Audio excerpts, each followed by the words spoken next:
I mean, that's beautiful, but just the fact that It's mainly that I was able to offer the queen sacrifice so many moves in a row. You almost never have that opportunity.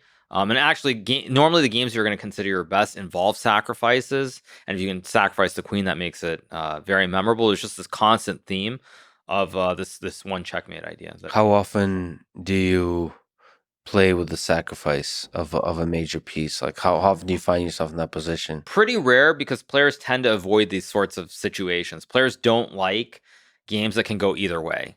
So when like both players have to sort of cooperate, you have to want that kind of game in order for that situation to arise. And a lot of games at the top, neither player wants to go into that situation for the most part. So you don't really have those opportunities.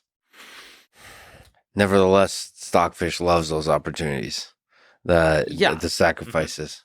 Well, that's one thing also that we're starting to learn more and more is that Stockfish and the other programs, they don't care about pawns. You can sacrifice one pawn, two pawns, three pawns in a lot of cases if the rest of your pieces are very active. And that's something that we kind of knew on a basic level about the initiative, is what we call it in chess, where like you'll give up material, but your pieces are very well placed. But we didn't realize just how important that is. And computers will do that all the time now, all the time. And even actually, like they're in this variant Fisher random is another variant where you arrange the pieces on the back row. They will gladly sack rooks for bishops or for knights all the time, all the time. And What do you so take from that?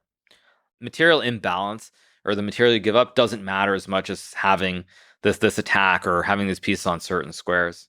Well, as long as you can hold on to the attack, Right, right? and computers can. But Yeah. it's also very tricky because when we as humans sometimes you'll look at an opening variation and you'll see something like this and you want to do it in a game. But the problem is we don't know how we're supposed to follow it up afterwards. Yeah. And so if you do that and you don't know how to follow up afterwards, very oftentimes we'll make mistakes. We'll try to look at it in a human way, and then of course you end up losing in the long term because you've given up too much material. So it's a very double-edged sword.